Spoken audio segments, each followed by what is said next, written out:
दलितों पर अत्याचार रुकने का नाम नहीं ले रहा है। देश के कोने कोने में हर जगह आग लगी हुई है। गरीब मजदूरों पर, दलितों पर अत्याचार बढ़ते जा रहे हैं। दलितों के 2 बच्चों को जिंदा जला दिया गया है, जिंदा जला दिया गया है।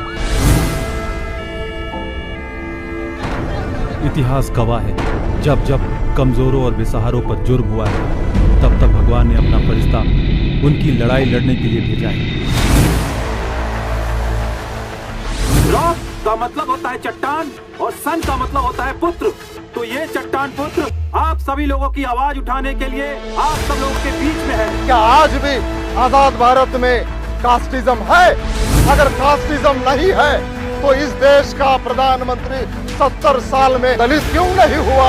और पूरे दलित समाज से अनुरोध करता हूँ कि आप सभी लोग रोशन का साथ दें। जय भारत, जय। ये दलितों के ही नहीं बल्कि पूरे समाज के लिए मसीहा बन के उभरे हैं।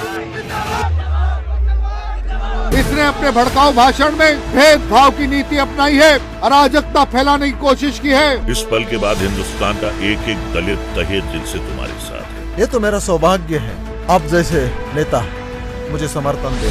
पंचायत समिति, जिला परिषद, ये जो रोटेशन सिस्टम है, ये सिस्टम सीएम और पीएम पर क्यों नहीं लागू होता? ये भी रॉक्सन की मांग है। रॉक्सन, तुम बिल्कुल चिंता मत करना, पूरा समाज तुम्हारे साथ है। 90 करोड़ जनता इस मांग के लिए मेरे साथ रहेगी और 2019 तक ये मेरा मिशन कामयाब होगा। मामला बहुत आगे निकल चुका है, हालात आगे जाके क्या करवट ले सकती है समझ में नहीं आता। मुल्क की आजादी के 70 साल बाद भी आज तक किसी दलित को प्रधानमंत्री नहीं बनाया गया। ये है माइनॉरिटी और ये क्या है मेजोरिटी।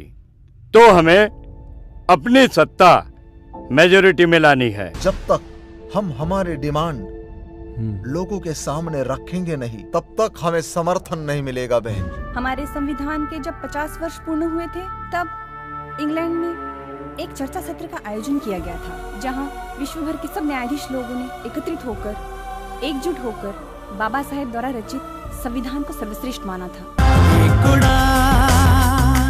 एक उड़ान हौसलों से भरी उड़ान। हमारी पार्टी महात्मा गांधी जी और अंबेडकर साहब के विचारों के ऊपर चलती है। हाँ, ये सही है कि महात्मा गांधी जी ने देश को आजाद कराया, पर हमें आजादी कहाँ मिली? हम तो अछूत के अछूत ही रह गए। हमें आजादी दी डॉक्टर बाबा साहब अम्बेडकर जी ने। महर्षि वाल्मीकि ने रची है रामायण यहाँ, महर्षि व्यास जी ने रचा महाभारत यहाँ, भगवान बिरसा मुंडा ने जलाया दीप क्रांति का, बाबा साहब ने दिया है संविधान उजियारा। ये भारत है संत महापुरुषों की धरा,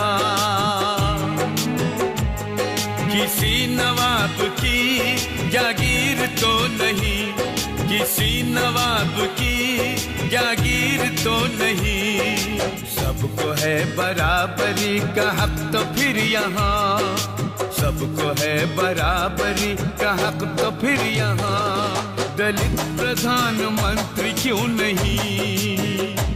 मैं रॉक्सन की बात से बिल्कुल सहमत हूँ। हमें इस अत्याचार के खिलाफ लड़ना है, हमें इस मुल्क में बराबरी का स्थान पाना है और हमें अपना हक लेना है। एक आदमी गलत हो सकता है, मगर लाखों लोग एक साथ गलत नहीं हो सकते। जज साहब, दलित अब रोएगा नहीं, दलित अब गिड़गिड़ाएगा नहीं, दलित अब हक मांगेगा। अगर आपने हक नहीं दिया तो दलित छीन कर लेगा जज साहब।